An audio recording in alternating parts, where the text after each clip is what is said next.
Hi guys, welcome back to my channel. Today is my October wrap-up, which feels really weird because there's like 2 months left in the year, which means it is Christmas time. I know I technically have fall decorations up still, but it is Christmas time up here, okay? So we're just gonna pretend. So yeah, let's get into today's video. Alright, the first 2 books that I read this month was Imagine Me and Believe Me, and I gave Imagine Me 5 stars, and I didn't rate Believe Me because it's a novella, but I did do a reading vlog on this, so if you want my in-depth thoughts, like, as I went along in these books, you can go watch that, but I'm so sad that I'm done with this series. I will definitely be rereading it sometime in the future because I love this world. I love the characters. I think I loved the last 4, but the last 3 books more than I liked the first 3. Well, yeah. I honestly think that I liked, I don't know, it's a tie between Restore Me and Imagine Me over Ignite Me, which is probably really controversial, but that's just my opinion.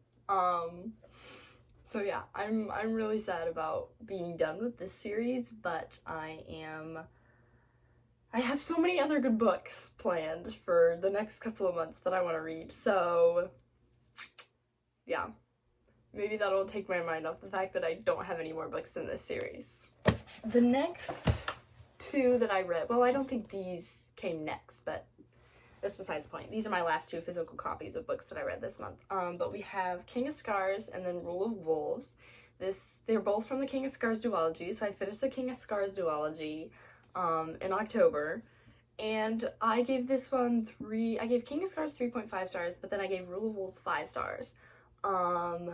Just because King of Scars, I did do a reading vlog on King of Scars, but not Rule of Wolves. But King of Scars was just, like, things were happening, but it was kind of, like, slow, a slow build-up into everything that happened in this book, which was just crazy. I mean, like, one thing after another. I ran out of the original tabs that I started with, so I had to go with a different shade of this, like, the same color, because I ran out of tabs, because I was tabbing so much.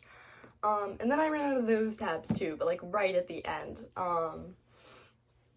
And so yeah, this book was very good, but it wasn't what I was expecting from the first book. I was expecting a lot to happen, but you kind of have to like get into what the world, this world is like now after like 3 years from the Shadow and Bone trilogy, so there was a lot of just boring things happening. But then you get to Rule of Wolves, and I gave it 5 stars because it was very good. Also, the romance in this duology is very minimal. So if you're going in this expecting a lot of romance like Shadow and Bone, it's more like 6 of Crows on the romance side, but like even less than that, because, you know, the whole Kaz thing. Every time you're in his POV, the only thing he's thinking about is an edge. So, like, it's even less. It's even less. Like, it's so little. And if you watched my King of Scars reading vlog, you know that I spoiled stuff that happened in this book. And it wasn't even, like, spoilers, like, truly spoilers, because they were out of context spoilers.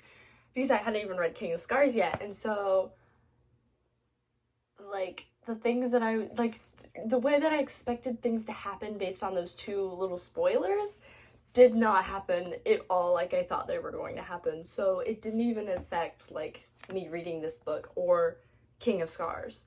So yeah, this was very good, and I highly recommend reading this duology because it's so good. It's so good. But I would definitely say you need to at least read the Shadow and Bone trilogy to fully understand what's going on in this duology. Everybody's already read 6 of Crows, so I feel like I don't even have to say you need to read 6 of Crows, but there is one character's POV in this book that is from 6 of Crows, that is Nina. So if you want to understand like some things that she mentions in her POV, it's very small because it's mostly like the whole plot of this duology is focused on honestly like a repeat of Shadow and Bone, but like on steroids. So yeah. Alright, then I read Raise the Bar by K.M. Gillis. Pretty sure that's right. This was an arc, which I was very lucky to get. I gave this book 4 stars. I loved it. I loved, I'm gonna forget their names. It's Callum and, what's her name? Hold on. Okay, it's Maggie and Callum. I loved Maggie and Callum's story. I also like the personal growth that they went through like on their own. I really like it when romance books have that because I feel like it's more than just the romance. Like it gives it a little bit more, you know, kind of like fantasy books that are like fantasy with like romance in it, you know, like it sometimes it needs a little bit more than just whatever it is, except for Keeper of the Lost Cities. I literally don't care how small the romance is in that book, those books. It's perfect every time. And so yeah, I just really liked that little added element in it, and it was really good, and it is out right now, so you should go check it out. It's on Amazon and Kindle Unlimited, so go check it out. All right, the next arc that I read was Thinly Veiled, and that one I actually DNF'd. It was an interesting book, but like I wasn't connecting to the characters or the storyline.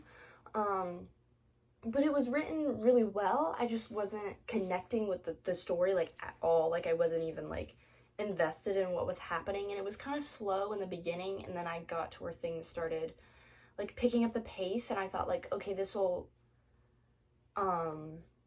like help me get connected more to the story because there's more happening. It's not just like day-to-day life things that are happening. And that did not help. So I did DNF it. But I still feel like it's worth a try. Like if you guys want to read it, I wasn't connecting with the story, which is a bummer because I really thought that I was gonna like it because it's like a romance and suspenseful romance.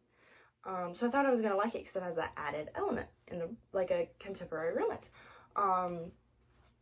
But it was not for me. So, I mean, I would definitely check it out because it was really well written and I thought it was an interesting premise for a story. I just wasn't into it. All right, and that is it for my October wrap up. I hope you guys enjoyed. Please like and subscribe and comment down below what you read on October. And don't forget to hit the notification bell so you can be notified every time I upload, which is on Mondays. I'll see you guys in the next video. Bye!